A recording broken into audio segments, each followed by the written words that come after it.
Naku, mukhang lagot si Lauding TV at si 69 dito. Kasi si Norman Mangusin aka Francis Leo Marcos ay susugod na sa Bulacan ngayong March 14, 15, and 16.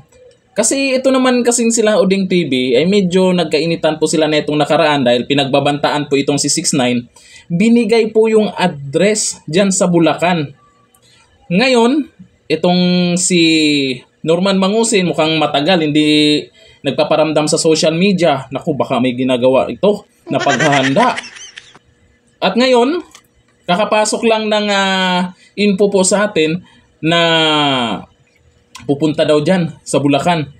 Ako magkakaharap kaya sila. Pero ito po yung nakaraan kung saan ay nagsalita po si Oding TV doon sa pagbabanta ni Francis Leo Marcos kay 69. Alam naman natin, siyempre si 69 ay maliit na tao lang po yan.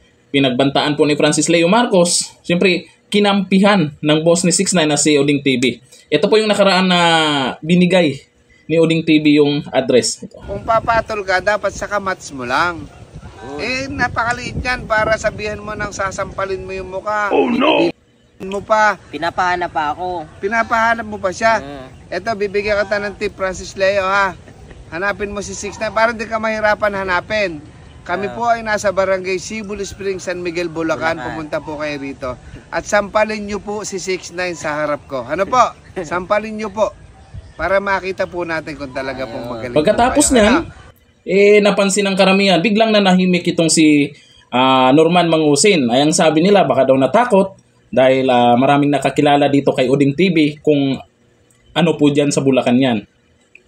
Pero ngayon, ay biglang nag-live. Ito po ang sabi ni Kulaong. Ito po ang sabi ni Norman Mangusin. So yan po, sa lalawigan po ng Bulacan, ako po ay darating. Manang Janice Pascua, thank you very much. Maraming salamat. So, inaanyayahan ko po lahat ng mga nakikinig ngayon, lalo na dyan sa lalawigan ng Bulacan. Abangan niyo po ako March 14, 15, 16. Aba, mukhang handang-handa na. Bakit siya nanahimik ng mahabang panahon, no? Ilang buwan din. Tapos ngayon, malakas ang loob niya na pumunta dyan sa Bulacan.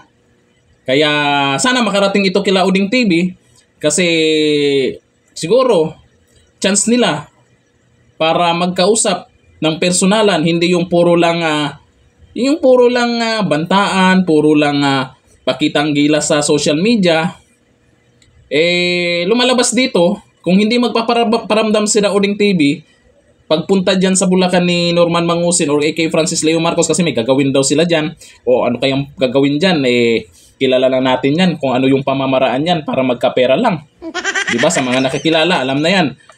Kung pumunta dyan si Francis Leo Marcos or Norman Mangusin, yung totoong pangalan niya, sa Bulacan, tapos, siyempre mahilig magmayabang yan. Diba? Magmamayabang yan, nandito na ako sa Bulacan. Pag hindi magpaparamdam dyan, sila Oding TV or si 69, pagkatapos niyan, malamang, siya yung matapang. Sana all. Siyempre nakapasok siya ng Bulacan. Kilala na natin yan. O ngayon, kung makarating ito kila Oding TV, ano kaya ang magiging reaksyon nila? Kakalimutan na lang ba nila yung pagbabanta nila? Pagbabanta ni Norman Mangusin kay 69 na kung sinong nakapanood nun ay talagang katakot-takot na pagbabanta kung ano yung gagawin niya doon. Ayon kay Francis Leo Marcos, may mga gagawin siya doon sa kay 69. Hintayin pa ba na maunahan sila? O abangan natin yan, siyempre. At siguro, ang para sa akin, kay Oding TV, depende na sa kanila yun. Kung sino talaga yung matapang sa kanila. Kasi nung huli, na gumawa ng video itong sila Oding TV, ayon sa napanood nyo, ay lumalabas na sila Oding TV ang matapang. Hindi takot kay Francis Leo Marcos.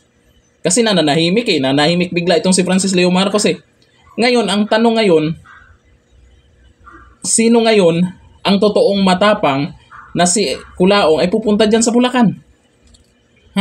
Sa mga supporters ni Oding TV, anong pwedeng gawin? Manahimik na lang ba? Pagkatapos takutin o pagbantaan si 69? Comment tayo dyan. Hanggang dito lang. Thank you. Bye-bye.